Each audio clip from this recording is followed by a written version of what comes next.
So where have I been? I just needed a break. I have been on YouTube for 11 years and I just feel like as like time goes on, my breaks become longer. I'm sure like avid watchers have also noticed that. And I'm really bad at like telling people, oh, I'm gonna take a break, by the way. Like, I should tell you guys that, but like I never know what's gonna happen until it happens, if that makes sense. I know a lot of people don't understand because it's not a normal job. Being a YouTuber is not normal. It's more popular now than ever, but it's hard. It does get hard, especially like, let's be real, with the type of following that I have. I'm very grateful for everyone who watches me. I will always be grateful for that, but things do get heavy over here, no pun intended, and things just get really overwhelming. Like, I do have mental health problems, as you guys know, so sometimes like the way I'm treated online can make my mental health a little worse. So instead of complaining about it, it's easier for me to sometimes just like disappear. And I am sorry for those who like worry, but I promise like I am okay. And to top it all off, like I just wanted to spend time with Tommy, just like me and her.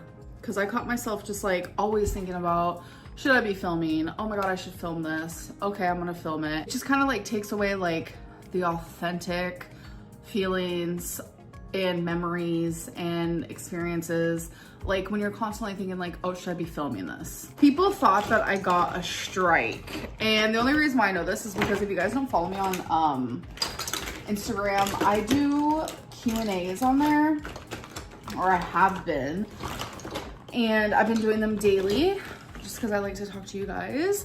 And a lot of you like thought I was like striked or whatever, and no. YouTube did take down 2 videos of mine recently. It was rotisserie chicken, and I ate 5,000 calories today. So the more that I think about it, I don't really understand like the rotisserie chicken one, because when you actually go back and watch that video. So the rotisserie chicken one, like I don't actually fully understand, because I probably ate like maybe 300 calories of chicken.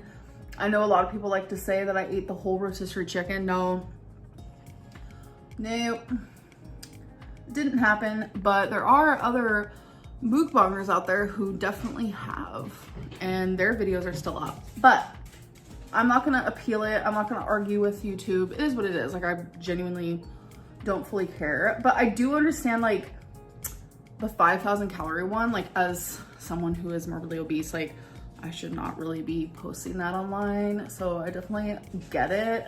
But I do think, so like discrimination, because I've seen the topic of discrimination come up. If YouTube wants to take down my, I ate some rotisserie chicken, they should probably take down everyone else's. I don't know. I'm not gonna fight with them about it. It is what it is. But like how it happened is kind of like a long story, but here's the short version. So I had a journalist from NBC actually contact me, and they were like, I want to do an interview with you because we're kind of talking about like the Nikocado thing, and then it got me into like Girl World, and I want to talk about Girl World. I want to interview you and understand like how it feels like to have all these reaction channels talk about you all the time, and online bullying and fat phobia and all of that. And I was just like, oh gosh, because I've been asked to do things like this like a lot, and I never do it. So anyways, I always like say no to like collaborations, interviews, sponsors. Like I don't know why. I get kind of like anxious a little bit, like thinking about doing any of these things. But the journalist was like, you know, I talked to a reaction channel and they actually did the interview with me, and immediately in my head I was like, oh, I know it's Zachary Michael, because I feel like he is like the most popular, and he's not like downright mean. There's a lot of reaction channels who are like very fat phobic, fat shaming, like just mean, and Zachary's like not like that. Like I've had my moments where I really strongly dislike him, and that's normally during a time where like I'm going through something and like he doesn't believe that I'm going through it, or he thinks that I lied about something and he's taking like his audience aside. Like usually it's something like that, which is like totally normal, especially someone with BPD, like we have a fear of rejection, hardcore. And when people don't believe me, when it's something like serious that I've talked about, for me, it feels like rejection.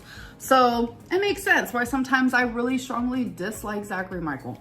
But it is what it is. People can believe what they want. I've really truly come to the terms where it's like nothing I say or do will ever change someone's opinion of me. So I'm just gonna be me, and that's that. Anyways, I knew the journalist was talking about Zachary Michael. Like, she didn't straight up say that, but like I knew it. And then Zachary Michael later on confirmed that yes, it is him who actually was interviewed by the journalist. And I guess the journalist contacted YouTube and was talking about my YouTube channel. And so then it made YouTube more aware of me and who I am. So they have recently gone through every single one of my videos, and out of almost 3,000 of them, they've deleted 2. But not once have they striked me, because I think they're fully aware that like I'm not gonna purposely break terms of service. Like when they remove your video, they send you an email and they explain why they did it. And literally in the email, they told me like, we're aware that you probably weren't aware that this was breaking terms of service, so we're not gonna like strike your channel. But a lot of people thought I was striked because there is a reaction channel, well, multiple reaction channels that like to say things that aren't real, and they say it with such confidence that it's like, you can't help but believe everything that they're saying. But yeah, literally no. But let me finish my thought. It's like that a lot with reaction channels. Like they'll say something as if it's facts, as if they were there, as if they saw all the proof in the world, as if they are me, and like people will run with it and believe it. And it just gets a lot. It gets exhausting. It's heavy. It's over small things. It's over big things. It's over everything.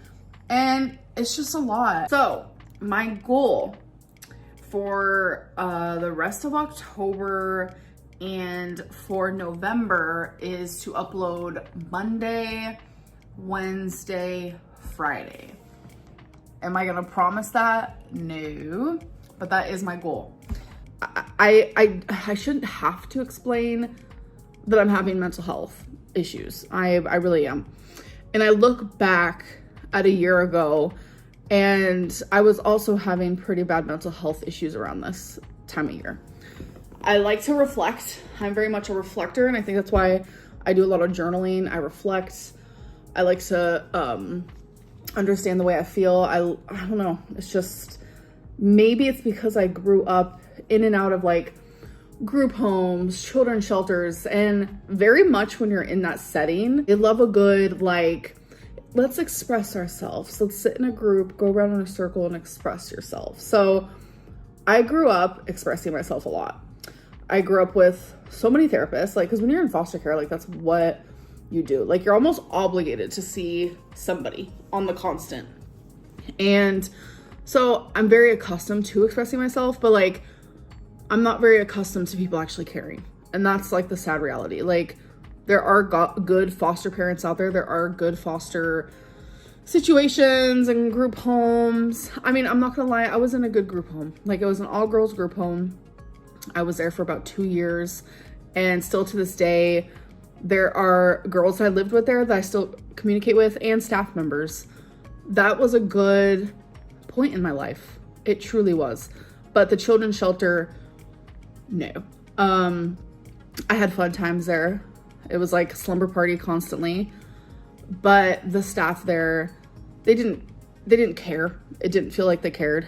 They were there to make their money, and that was that.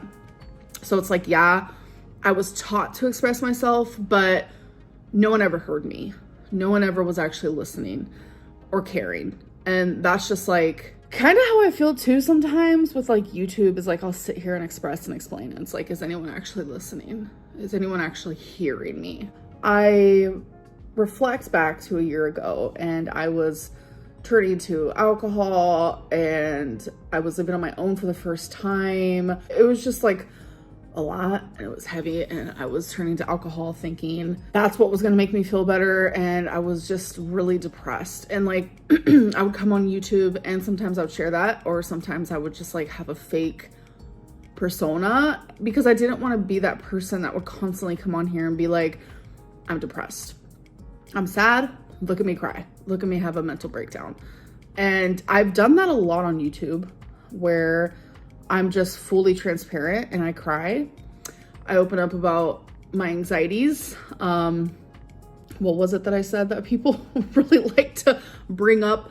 Mental things is scary. In that clip, I was having so much anxiety that like the world was just heavy on my chest. And that's just a prime example of like times where I really did come on here and just like, I let it all out. And I told myself that I wasn't gonna do that this time, because when I do that, like it's never, I'm not gonna say never. I talk in a lot of absolutes, and I need to learn how not to do that, because not everything is an absolute. It's just how it is. There is always like a gray area in most situations. I was about to say like, I was never met with like kind ears. I was never speaking to kind hearts. But that's not true. There are a lot of you who do watch me and care about me. And those people, like, I appreciate you more than you know. And I hear you and I see you. But sometimes it's so hard through all the noise. And that's just reality. It's truly reality. So I told myself this time, like, okay, Amberlynn, you feel yourself slowly getting into a weird, depressed headspace. And normally I would share that with YouTube. And I told myself, I'm just gonna disappear instead. And I shouldn't have done that. I know I shouldn't have. A lot of you were worried. And I think that's why I went onto Instagram, is because like, I felt bad, because it's like, I upload pretty frequently and I'm part of people's routines, whether for good or bad. And it's just like, I just disappeared. And I think what might have also triggered it so hard is like, I have been in like a high, you know, when you first fall in love and like things are so good and you're like going out and you're hanging out with friends and you're doing things that like you don't normally do, and you're just like literally having the time of your life and you're so happy. And like mental health like takes away that like high, that super high happiness and just like that great feeling. When that was taken from me, it was like I hit like a rock. I hit like a bottom. And I have done so much crying. Like, I am with Tommy. I am with someone that I love, but I feel so depressed. And it's like, it's not fair, because it's like, I'm getting people on Instagram, because I was doing these Q&As on there. I was getting people on there saying like, if you're so happy with Tommy, then why are you depressed? Two things can coexist at the same time. I just feel like mental health isn't black and white. And it was just easier for me to like live without filming my life for thousands and thousands and thousands of people. It felt safer to me to just disappear. And I do slowly feel myself getting like out of this like weird depressed headspace. I do feel that. And it's just like, I have BPD, and that's been like hectic like, it's just been hectic. It's not fair that like I have these things while I'm trying to just like be happy and just live. Like, it's not fair. And there's only really one thing I can do, and that is go to therapy. For some reason, I'm so scared to go to therapy for like BPD. I don't know what it is, but something about it really freaking scares me. And I think it's because it's like, it's almost as if it's like truly confirming, like, Amberlynn, you got the BPD. It's like, yeah, I was diagnosed. I experience BPD things almost daily. I feel it, I'm aware, like I'm cognizant of it, and I have to deal with it. But it's like going to therapy for it, like having to like stare at it, talk about it. It's just surreal, and it's not something I want to do, not something I want to experience, but it's like, that doesn't matter. It's something that I have to do. And I'm not sure when I'm going to be doing it, but it has to happen, because I don't know. Is this seasonal depression? Now I don't know. Mental health is like, it's one of those things where it's like, it's not always understood. And I'm telling you guys, I have had some breakdowns, like true breakdowns. And this is exactly how I felt a year ago. Like, I don't know if it's like the change in weather, because there is a such thing as like seasonal depression. I don't know if that's like what's happening to me. I don't know. I know that like, I don't want to be medicated. I don't want to be medicated. I was medicated for majority of my life. Again, because in foster care, like I was diagnosed with depression at the age of 9 and put on Prozac. Like that's crazy. Like 9-year-olds should not ever have to deal with that. So I've been in and out of medicine my whole life, and I was taking Lamictal for 5 years because I was diagnosed bipolar years and years ago. So I was taking Lamictal for that, and I don't ever want to be put on medicine. So it's like with BPD and seasonal depression, like I know some people take meds for seasonal depression. I get that. Me, I kind of just like wing it. And instead of like complaining about it, I just disappeared because I knew that's what was going to happen. I was going to come on here and be like, I am so fucking happy with Tommy, but I am depressed because I am going through a depression that I seem to go through every single year. And then with BPD, it's like, there are medicines that can like help with like your mood. Like there's nothing that can like heal a BPD. Like you're not going to like be healed with medicine. It's not going to happen. I will say that like Lamictal did help with my BPD as well. I'm not gonna lie, but I don't want to be medicated. And I think that's a personal choice, and that's okay. So it's easier for me to say, I don't want to be medicated. So I don't have the, what am I gonna say? I don't have the option to complain, which I really do. It's like, it's no one's fault that they have mental illness. It's no one's fault. And I think that being medicated should be an option because that is serious. And I don't like medicine. You guys know that. But what I do have an option is therapy. So with BPD, therapy can very much be the main thing that helps with people with BPD. It's DBT therapy. I need to do it. Everyone and their mama and their uncle recommends it to me, and I need to just go for it.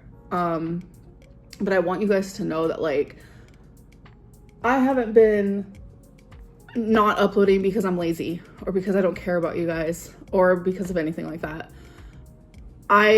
It started as like, okay, I'm gonna spend some time with Tommy. Even though in the back of my mind, like I slowly felt this depression coming, and it happens every year. I have to be like very cognizant of that.